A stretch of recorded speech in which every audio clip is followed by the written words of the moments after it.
Y como todos los lunes nos acompaña el secretario de Educación, el doctor Melitón Lozano, a quien le doy la bienvenida. Muchas gracias, secretario, por estar con nosotros. Bienvenido. Estimada Nuria, siempre agradezco tu hospitalidad. Gracias a todo el Sistema Estatal de Telecomunicaciones. Y hoy vamos a dialogar de cosas muy importantes.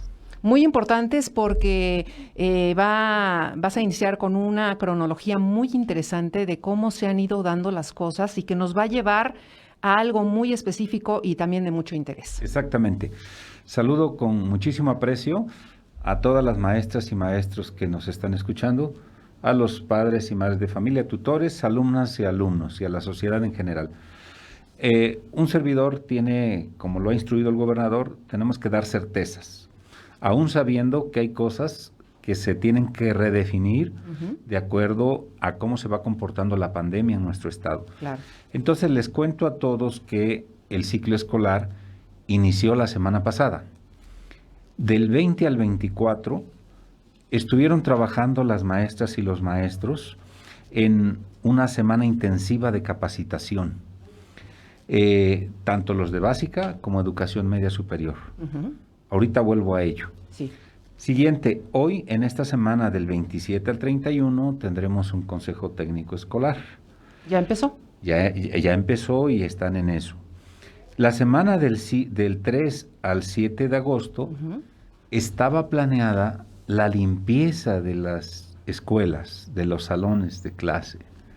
Sin embargo, eso se va a tener que redefinir. Y el inicio de clases con los alumnos está programado para el 10 de agosto. Ahora bien, esa fecha se mantiene. La fecha de inicio hasta este momento se mantiene. Lo que cambia es que no será presencial, sino que será a distancia. Desde casa.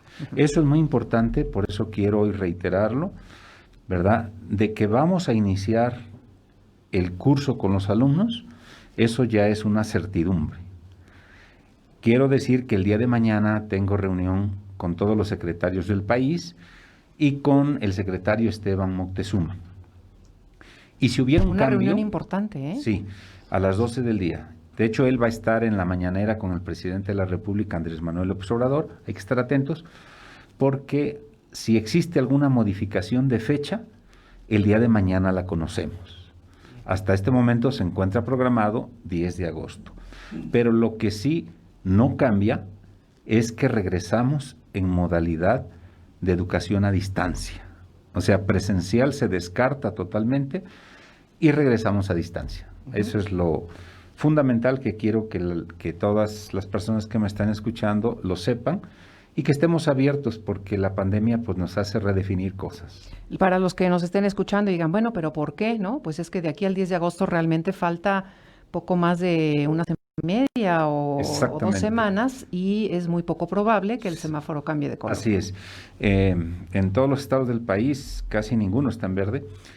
En Puebla estamos en rojo, por lo tanto sería improcedente regresar a clases presenciales. Esa es la razón principal por la que regresaremos a distancia. Bien. El contexto actual, ¿qué está pasando ahora? Muy bien. Quiero comentarles que la semana intensiva de capacitación, que fue del 20 al 24, fue todo un éxito. Fue un gran éxito. Quiero enviar un reconocimiento a todas las maestras y los maestros que participaron. Un sentido reconocimiento porque se están portando a la altura de las circunstancias, con todo su compromiso. Participaron 9,864 escuelas de educación inicial, preescolar, primaria, secundaria general, técnica, telesecundaria, educación especial, CAPEP, educación física y formación continua. Y se hizo una evaluación. Y la apreciación de los maestros es que fue muy útil, muy pertinente y muy adaptado a las circunstancias. Y lo que sobresalió fue una gran disposición de las maestras y los maestros para el trabajo.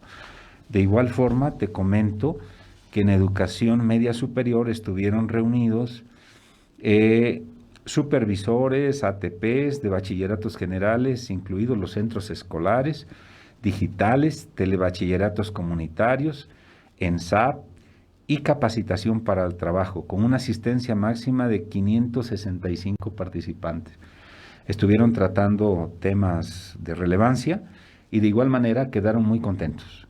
Pero lo que pongo de relieve es la gran disposición que tienen, el ánimo positivo que existe, y eso ya es una gran ventaja para enfrentar esta nueva fase que estamos ya transcurriendo. Digo, porque independientemente de lo difícil que fue para muchos, el enriquecimiento que tuvieron en cuanto a la cercanía con sus alumnos, en cuanto al establecimiento de estas relaciones y esta comunicación para poder aprender en casa, pues esto les da una fuerza especial, ¿no? Para ahora poder empezar ya con todas esas bases, ¿no? Así es. Y esta semana ya inició. En este momento, todas las maestras y maestros de las más de 9,000 escuelas de las que te hablo ya están en consejo técnico escolar, desde temprano. A distancia, por lo tanto les envío un cordial saludo y los invito a que sigan con ese entusiasmo. Le hemos titulado la adaptabilidad, aceptabilidad y adaptación para el regreso ciclo escolar 2021. Que tiene un poco que ver con las 4A de la ley del Estado. Exactamente, de educación del Estado. exactamente. Y les voy a contar un cuento. A todos los seres humanos nos gustan los cuentos. Y por eso pensé uno que viene muy pertinente para este momento. El cuento se llama El pescador. Dicen que era un pescador que gozaba yendo al río a tirar su caña, a pescar, disfrutaba la naturaleza. Y pasaba un río muy bonito con un agua cristalina y había un montículo y un arbolito. Entonces llegaba el pescador, se situaba en ese lugar y lanzaba su caña y pescaba. Y se iba feliz a su casa. Pero de pronto hubo un gran fenómeno meteorológico, un huracán, y fue tan grande que hubo deslaves de los cerros y el río cambió de rumbo, cambió de dirección. Pero ese pescador, como le gustaba tanto el lugar donde se sentaba a pescar, seguía yendo a ese montículo, junto a ese árbol, y tirando la caña de pescar, aunque el río ya no pasaba por ahí. ¿Verdad? Porque el río ya había cambiado de cauce. Entonces, este cuento, que es muy sencillo, pero nos deja una gran enseñanza. Hoy las maestras y los maestros tenemos que tener una gran adaptación para situarnos ya no en el salón de clases, sino situarnos ahora en la casa. Entonces, es un cambio de modos de ver la educación, es una ruptura de esquemas. Totalmente. Y que requiere, obviamente, que nosotros tenemos que garantizar el derecho a la educación, y la educación, recordemos que tiene que ser aceptable, adaptable. Pero también los docentes tenemos que tener la capacidad de adaptarnos. Pero adaptarnos a justo es lo que vamos a estar dialogando estos minutos del programa, que me parecen claves, ¿sí? Me parece que la adaptación principal que debemos de tener los maestros y las maestras es, como lo dice la lámina, que el Consejo Técnico debe centrarse en diseñar las condiciones que favorezcan una educación a distancia, ¿sí?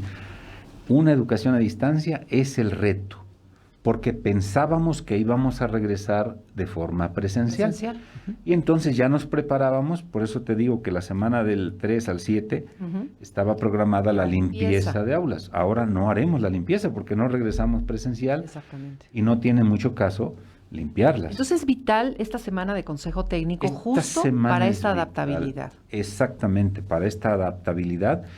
Y quiero decir que ya existe una evidencia de que las maestras y los maestros sí saben adaptarse a estas nuevas circunstancias. Lo demuestra lo que vivimos del 23 de marzo al 19 de junio, y también es una evidencia la semana anterior. La semana anterior yo leo todos los informes, cómo resultaron las cosas, y en esta encuesta que se aplicó a los maestros reflejan una gran adaptación. Es un reto impresionante, como lo vamos a ver ahorita, pero creo que existe la disposición, y habiendo la disposición, pues lo demás es lo de menos, ¿verdad? Este pedagogo Krishnamurti, hindú, decía, un maestro mientras le digas el para qué, él inventa el cómo. El cómo, Claro. Por lo tanto, hoy se trata de crear, se trata de dar rienda suelta a la creatividad porque el reto es grande, como lo vamos a ver en un momento. Sí, porque además es una tabla muy interesante que les vamos a presentar de justo lo que está hablando el secretario, de esa adaptabilidad. Bueno, ¿qué pasaba antes, cuando no había COVID? Y ahí en esta lámina que ustedes están viendo y a todos los que están escuchándonos por radio, el secretario va a hacer un énfasis especial en cada uno de los puntos. Antes del COVID, bueno, pues las condiciones del aula eran para aprender, ¿no? Exactamente. Tú, cuando estábamos antes del COVID, pues decías, ¿cuáles son las condiciones del aula? ¿Qué tengo en el aula? Tengo pizarrón, tengo proyector para usarlo. Ahora cambian las cosas. Ahora tengo que pensar en las condiciones y recursos disponibles en casa. Hay un cambio importante. Entonces, ¿qué tantos recursos y posibilidades tienen las niñas, niños, adolescentes en función no solamente de conectividad para trabajar un modelo híbrido, lo cual le llamamos sincrónico y asincrónico? Híbrido es cuando hay dos opciones. Las dos, sí. Que puede ser sincrónico y asincrónico. ¿Qué significa sincrónico? Que a la misma hora todos se conecten. Bien. Y que el maestro esté explicando la clase. Y que los alumnos puedan interactuar. Bien. Eso es sincrónico. Sin embargo, ahora hay que pensar si existen las condiciones en casa para ello. Si tengo 40 alumnos, ¿cuántos sí tienen la posibilidad de establecer este tipo de trabajo? Es probable que solamente sean 20. 20, la mitad, sí. Y los demás no los puedo dejar atrás. Entonces, con los demás puede existir un modelo asincrónico. Es decir, ya no en tiempo real, sino tener los materiales, videos y otro tipo de recursos que en cualquier momento se pueda acceder a ellos. Y que si el maestro dijo, nos conectamos todos a las 9, eso es sincrónico. Asincrónico es que el alumno toma su ritmo. Si el alumno no tiene conectividad, entonces cuando pueda tener, baja esos materiales, los guarda y los trabaja más tarde, por ejemplo. Entonces, o el docente ve la manera de hacerle llegar esos materiales. Hacerle llegar los videos, los materiales. Por lo tanto, cambia el ritmo de trabajo. Claro.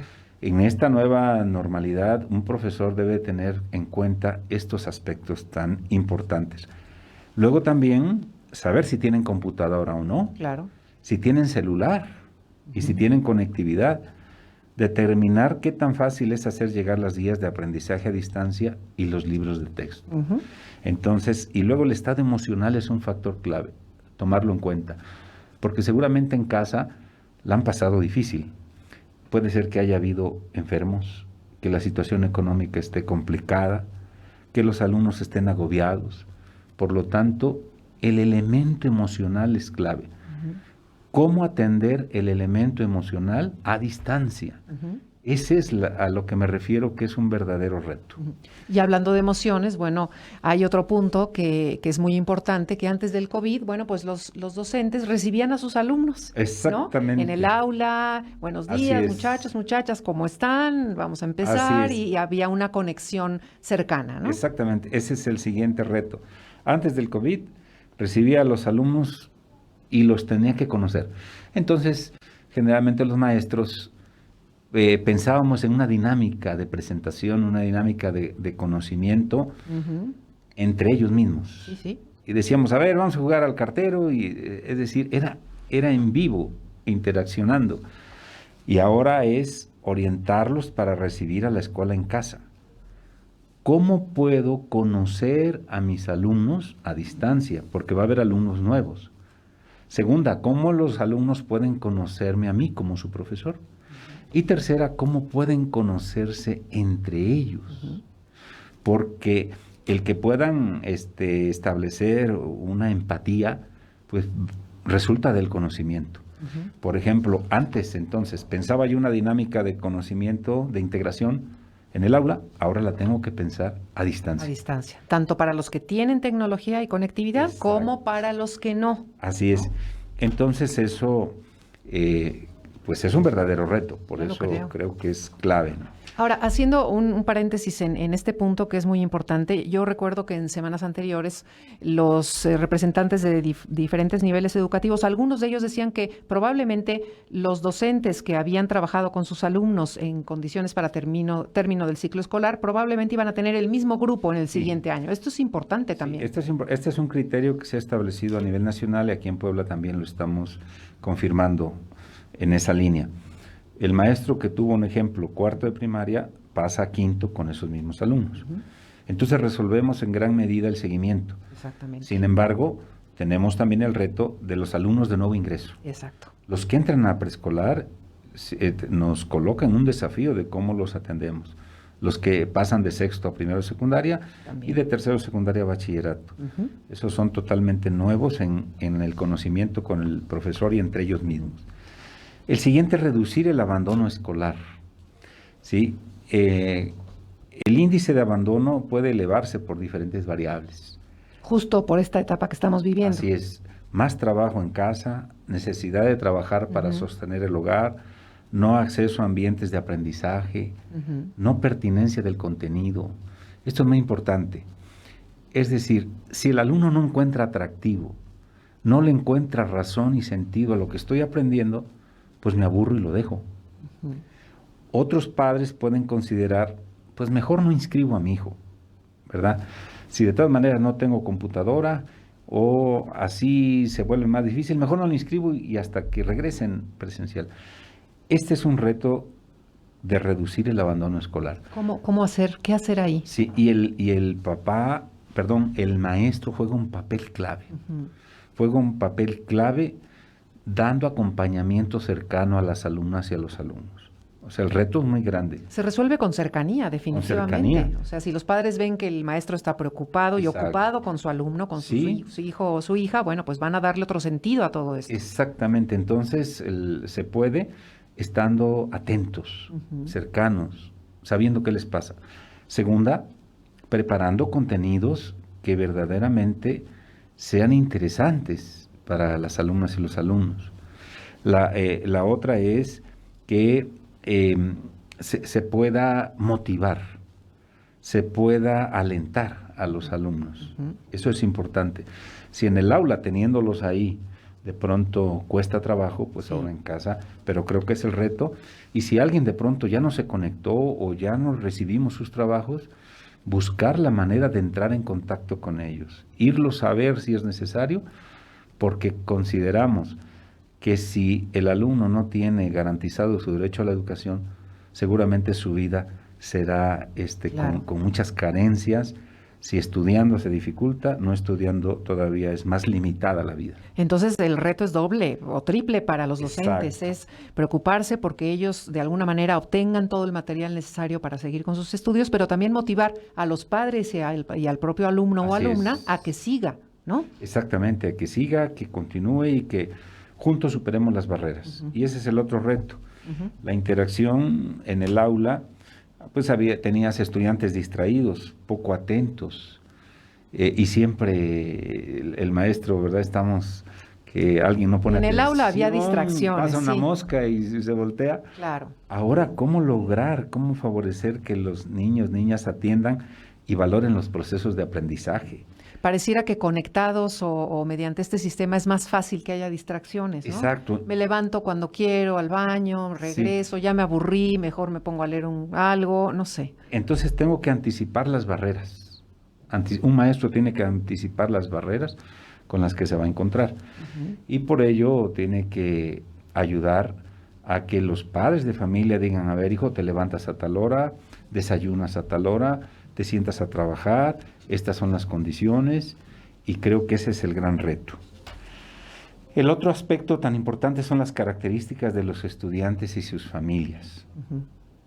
Anteriormente eso no importaba tanto, solamente conocer la familia, pues sí era muy importante, pero ahora es mucho más relevante. Identificar las condiciones con las que cuentan las familias para sus hijos e hijas que puedan dedicar tiempo a aprender en casa. Un ejemplo. Claro. A ver, una familia tiene 3 hijos, pero solo una computadora. ¿Cómo le hacen? ¿Cómo le hacen? O el papá no tiene teléfono y le están mandando las actividades por WhatsApp. Entonces, conocer las características de la familia en ese sentido. Si el niño es campesino y es tiempo de ahorita el temporal y tiene que ir a ayudar al papá, porque eso sucede mucho en el ambiente campesino e indígena, y por lo tanto tenemos que tener en cuenta este tipo de condiciones. Pues sí, porque antes llegaban al aula y bueno, pues el maestro a lo mejor no sabía lo que había tenido que pasar para llegar, pero Exacto. ahorita en estas circunstancias ya lo saben los docentes, en su mayoría, ¿no? Así es. Luego el otro elemento es la evaluación de conocimientos previos. Ajá. Tenemos que adaptar las guías para la fase compensatoria Ujú. y usarlas como primera herramienta para el trabajo a distancia. ¿La fase compensatoria cuándo va a ser? Sí, la fase compensatoria estaba pensada de forma presencial. Así es. Ese es el reto también muy importante. Nosotros creíamos que el 10 íbamos a llegar y ya tengo a mis alumnos y yo iba a diagnosticar qué aprendizajes sí se alcanzaron y cuáles no se alcanzaron. Bien. Bueno, eso mismo sigue estando vigente, pero ahora a distancia. Ujú. Por lo tanto, tú recordarás que los alumnos tienen una carpeta de experiencias. Sí.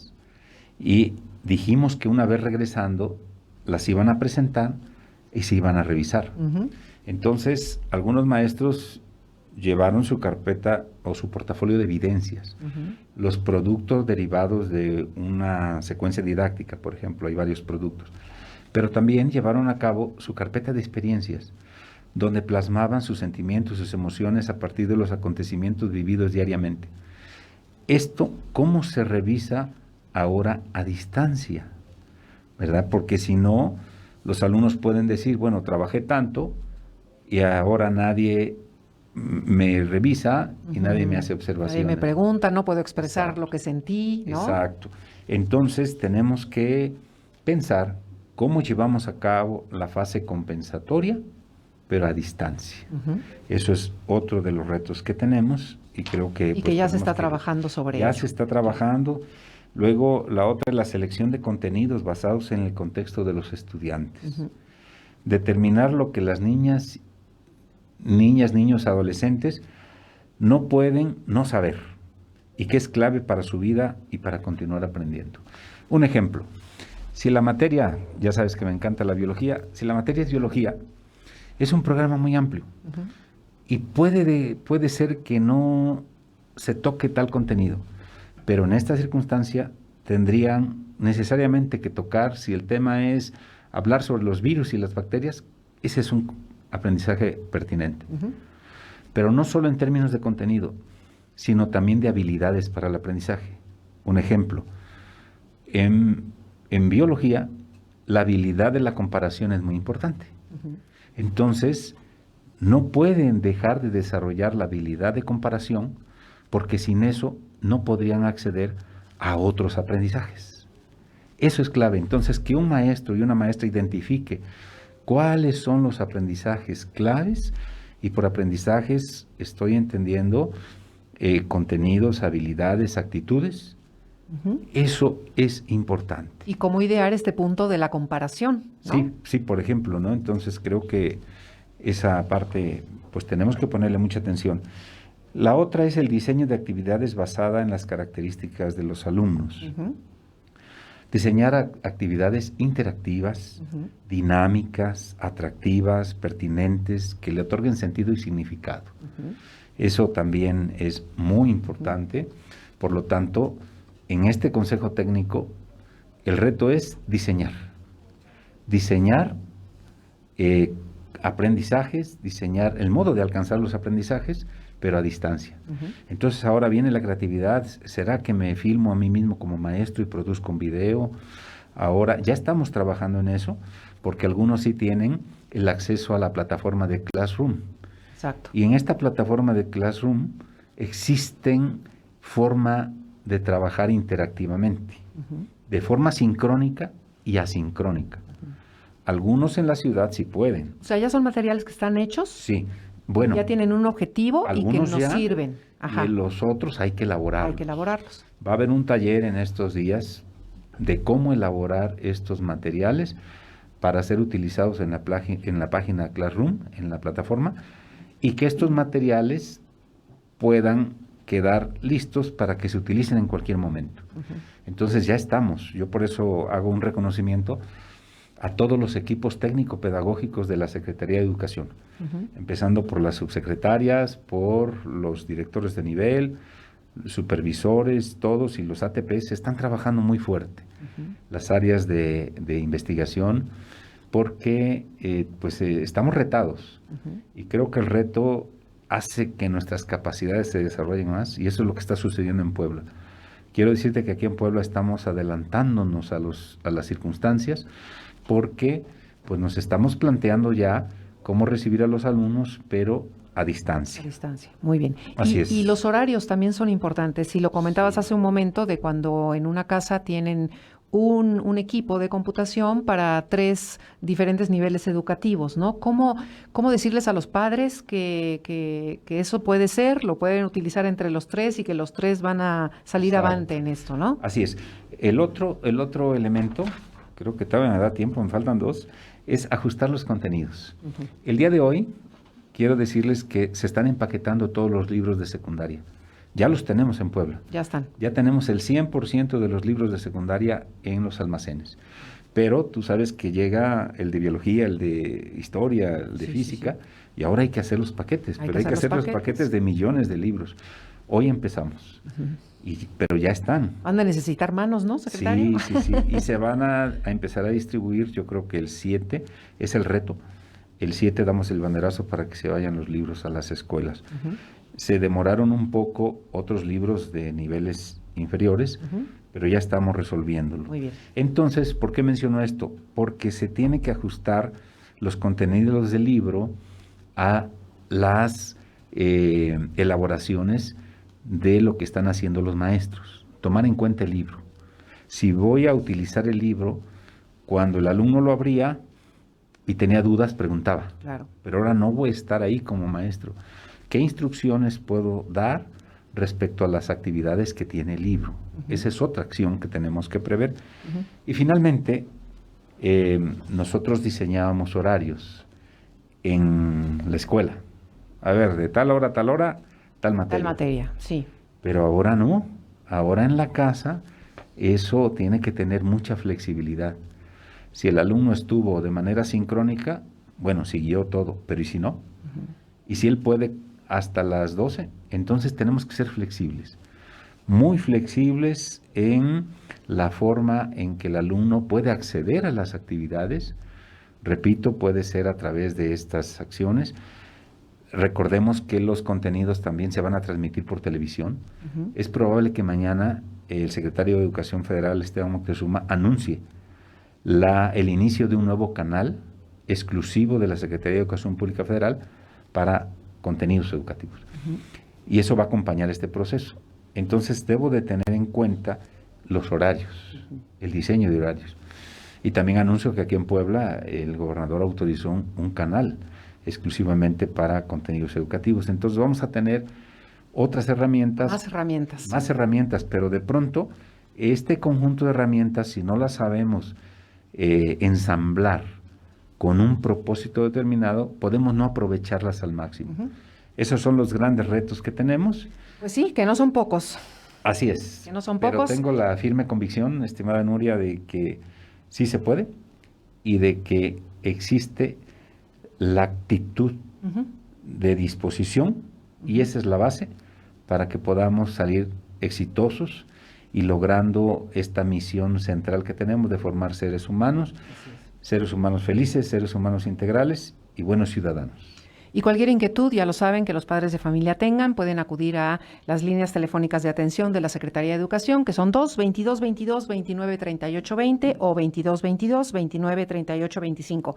Y durante estos días vamos a estar hablando, por supuesto, con cada uno de los directivos de diferentes niveles educativos, justamente para aterrizar todo esto que hoy habló el secretario doctor Melitón Lozano, a quien le agradezco su asistencia a este programa. Muchas gracias. El agradecido soy yo, estimada Nuria, y seguimos adelante, y aquí estaremos contigo reactualizando constantemente la información. Muchas gracias, secretario.